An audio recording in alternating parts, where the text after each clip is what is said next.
রোজা অবস্থায় টুথপেস্ট দিয়ে ব্রাশ করা যাবে কিনা, সাহারিতে আজান চলাকালীন সময় কি পানি পান করা যাবে, রোজা রাখা অবস্থায় পিরিয়ড হয়ে গেলে করণীয় কি, গোসল ফরজ অবস্থায় গোসল না করে কি সাহারি খাওয়া যাবে, রমজান মাসে ওষুধের মাধ্যমে মাসিক বন্ধ রেখে কি রোজা রাখা যাবে। আমাদের মসজিদে 20 রাকাত তারাবির নামাজ হয়, আমি যদি 8 রাকাত পড়ে চলে আসি তাহলে কোনো হবে কিনা, রোজা অবস্থায় বাচ্চাকে মায়ের দুধ খাওয়ানো যাবে কিনা, ইনসুলিন বা ইনজেকশন নিলে কি রোজা ভেঙে যায়, রোজা অবস্থায় তেল, সুরমা, আতর ইত্যাদি ব্যবহার করলে নখ বা চুল কাটলে কি রোজার কোনো ক্ষতি হবে, জাকাতের টাকা থেকে কি এতিমখানা দান করা যাবে, স্বামীর জাকাত এবং স্ত্রীর জাকাত কি আলাদা, রোজা রেখে ফোনে কথা বলা যাবে কিনা, রমাদান মাসে মহিলারা রান্না করার সময় কি লবণ চেক করতে পারবেন, রমজানে গোসলের সময় যদি কানের ভেতর পানি প্রবেশ করে তাহলে কি রোজার কোনো সমস্যা হবে, সাহারি না করলে কি রোজা হবে, একাধিক মসজিদে তারাবি নামাজ পড়লে কি কোনো সমস্যা হবে কিনা। এমনি শাহরিয়ার ইসলাম লিখেছেন, রমজানে গোসলের সময় যদি কানের ভেতর পানি প্রবেশ করে তাহলে কি রোজার কোনো সমস্যা হবে, সামান্য পানি যদি কানের ভিতর যায় এবং সেটা যদি আপনি ঝেড়ে ফেলে দিতে পারেন, শেষ যদি আপনার থাকে তাহলে ইনশাআল্লাহ রোজা হয়ে যাবে, রোজার ক্ষতি হবে না। শান্তনা এভা লিখেছেন, স্বামীর জাকাত এবং স্ত্রীর জাকাত কি আলাদা, জি প্রত্যেকের জাকাত হিসাব আলাদা।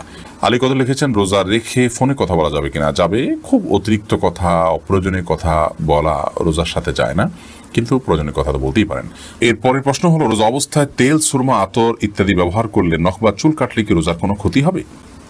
রমাদান মাসে রোজা অবস্থায় তেল, সুরমা, আতর এগুলো ব্যবহার করলে রোজার কোনো ক্ষতি হবে না, ঠিক একইভাবে চুল, নখ ইত্যাদি কাটলেও সিয়ামের কোনো ক্ষতি হবে না, কারণ এগুলোর কোনোটাই খাদ্য কিংবা খাদ্যের সাথে সাদৃশ্যপূর্ণ কোনো বিষয় নয়। যদি আপনি রোজা রেখে খাদ্য গ্রহণ করেন, পানীয় গ্রহণ করেন, কিংবা খাদ্য বা পানীয়ের কাজ দেয় বা এটার সাথে সাদৃশ্য হয় এরকম কোনো কিছু আপনি করেন, তাহলে সেক্ষেত্রে সেটি সিয়াম ভঙ্গের কারণ হবে।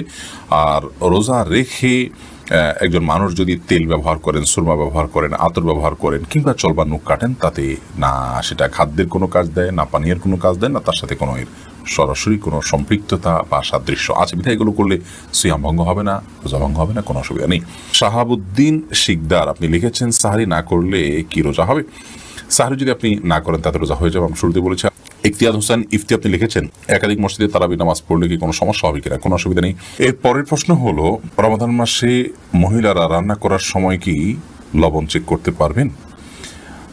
আমাদের মা বোনরা রমাদান মাসে রান্না করতে গিয়ে বা যে কোনো পুরুষও রান্না করতে গিয়ে যদি তরকারির লবণ চেক করতে হয়, স্বাদ চেক করতে হয়, তাহলে সেক্ষেত্রে সেটি তার জন্য জায়েজ হবে যদি এই চেকটা হয় জিহ্বা দিয়ে এবং চেক করে সাথে সাথে আবার থুতুর মাধ্যমে তিনি সেটাকে পরিষ্কার করে ফেলে দেন, অর্থাৎ গলাধকরণ না গেলেন, তাহলে সেক্ষেত্রে সেটি জায়েজ হবে, যদিও এটা অ্যাভয়েড করতে পারলে সেটা বেটার এবং উত্তম।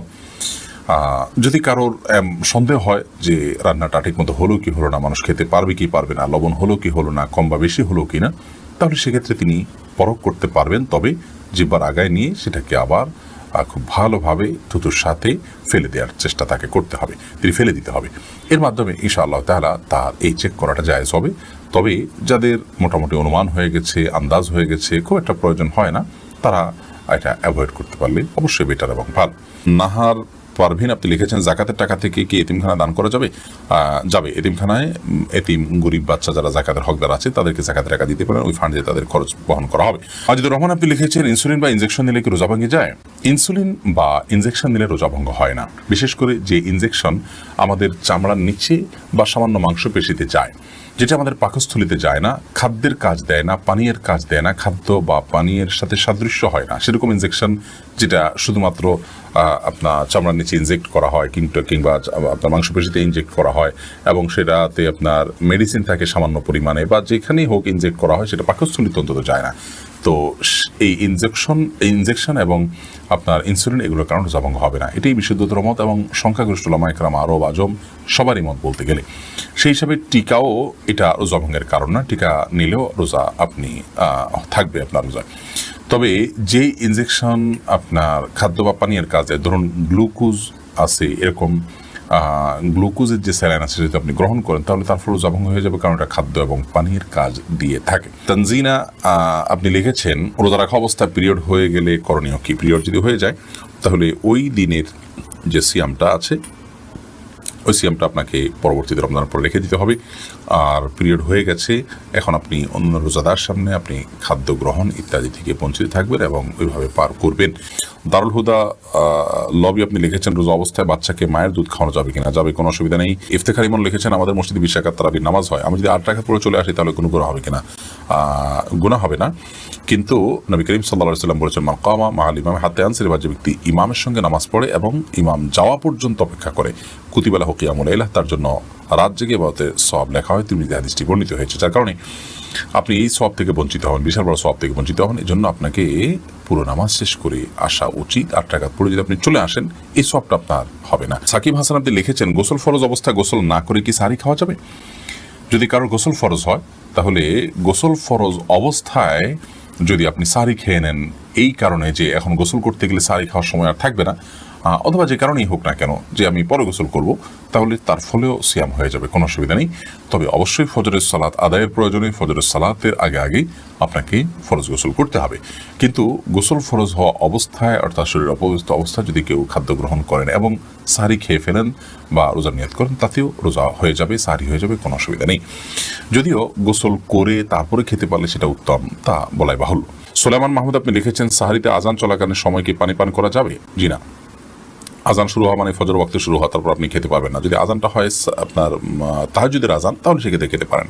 শামসুন নাহার স্মৃতি আপনি লিখেছেন, রোজা অবস্থায় টুথপেস্ট দিয়ে ব্রাশ করা যাবে কিনা? টুথপেস্ট বা মাজন ইত্যাদি দিয়ে, পাউডার ইত্যাদি দিয়ে দাঁত ব্রাশ করা যাবে কিনা, এ বিষয়ে আমাদের দেশের ওলামায়ে কেরাম বলে থাকেন এটি মাকরুহ এবং অপছন্দনীয়। রোজা হয়ে যাবে, কিন্তু একান্ত প্রয়োজন ছাড়া আপনি এটি মুখে ব্যবহার করার ফলে আপনার থুতুর সাথে অপ্রয়োজনে কিছু জিনিস আপনার পেটে যাচ্ছে, সেটা পরিমাণে কম হলেও, তো এই জন্য এটা আপনার জন্য অনুচিত এবং মাকরুহ। সাহরি খাওয়ার সাথে সাথে আপনি ফজরের আগে ব্রাশ করে ফেলবেন, এরপর দিনের বেলা আপনি মিসওয়াক করবেন কিংবা খালি ব্রাশ দিয়ে আপনি দাঁত ঘষবেন বা পরিষ্কার করবেন। যদিও সৌদি আরবের স্কলারগণ এবং ওলামায়ে কেরাম এটিকে মাকরুহ বলেন না, তারা এটাকে জায়েজ বলেন। কিন্তু মাকরুহ হওয়াটা, অপছন্দনীয় হওয়াটাই হলো অধিকতর যুক্তিযুক্ত, কারণ টুথপেস্ট এটি আমাদের থুতুর সাথে ভেতরে চলে যায়, হোক না সেটা পরিমাণে কম, তো এটিতে একান্ত প্রয়োজন নাই। যার কারণে আপনি সাহরির আগে আপনি টুথপেস্ট দিয়ে ব্রাশ করেন, পরবর্তীতে খালি ব্রাশ কিংবা মেসওয়াকের অভ্যাস গড়ে তোলেন। যে দিনের বেলা আপনি খাদ্য গ্রহণ করছেন না বিধায় এটা নিয়ে খুব বেশি পেরেশান থাকারও কোনো কারণ নেই। আয়েশা ইসলাম আপনি লিখেছেন, রমজান মাসে ওষুধের মাধ্যমে মাসিক বন্ধ রেখে কি রোজা রাখা যাবে? এটা অনেক বোনের জিজ্ঞাসা। রমজান মাসে মাসিক বন্ধ করার জন্য ওষুধ সেবন করে যদি কেউ রোজা রাখেন, তাহলে সেক্ষেত্রে সেটি তার জন্য জায়েজ হবে। শর্ত হলো সেই ওষুধের মাধ্যমে কোনো বড় ধরনের তার শারীরিক ক্ষতির মুখোমুখি হওয়া বা কোনো প্রকার সাইড এফেক্টের আশঙ্কা না থাকতে হবে। যদি ওষুধ সেবন করার মাধ্যমে বড় কোনো ক্ষতি না হয়, তাহলে সেক্ষেত্রে এটি গ্রহণ করে আপনি মাসিক বন্ধ রেখে সিয়াম পালন করতে পারবেন, কোনো অসুবিধা নেই। যদিও উত্তম হয় স্বাভাবিক অবস্থার উপরে ছেড়ে দেওয়া, কারণ আল্লাহ রাব্বুল আলামিন যে অবস্থা রেখেছেন সে অবস্থার উপরে থাকতে পারলে বেটার। তবে হ্যাঁ, অনেকে আছে রমজানের পরে রোজাগুলো রাখাটা তাদের জন্য চ্যালেঞ্জিং হয়ে যায়, কঠিন হয়ে যায়, তাহলে সেক্ষেত্রে তারা ওষুধ সেবন করে এই রোজাগুলো রাখতে পারবে, রমজান রোজাগুলো রাখতে পারবেন, কোনো অসুবিধা নেই। সত্য হলো সাইড এফেক্ট এর মাধ্যমে বড় কোনো ক্ষতির মুখোমুখি হওয়ার আশঙ্কা না থাকতে হবে, কারণ মানুষ নিজেকে ক্ষতির মধ্যে ফেলে দিবে এরকম কোনো কাজ ইবাদত করার জন্য করার নির্দেশনা ইসলাম আমাদেরকে দেয় না। আল্লাহ রাব্বুল আলামিন মাসিকের কারণে আপনাকে রোজা রাখার তৌফিক দেননি, কিন্তু আপনার মধ্যে আক্ষেপ আছে, আপনার মধ্যে আগ্রহ আছে যে আমি যদি মাসিক না হতো তাহলে রোজা রাখতাম।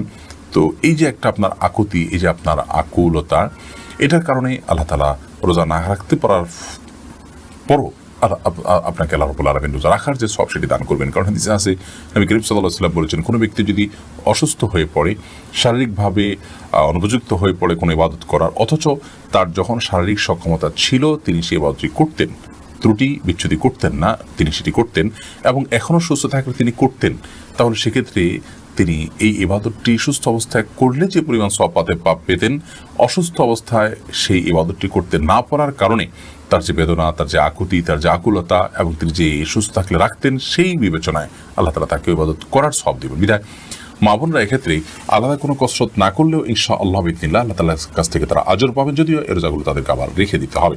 অতএব ওষুধ সেবন করে মাসিক বন্ধ রেখে রোজা রাখতে পারবেন, ওই শর্ত সাপেক্ষে যে সাইড এফেক্ট থাকবে না।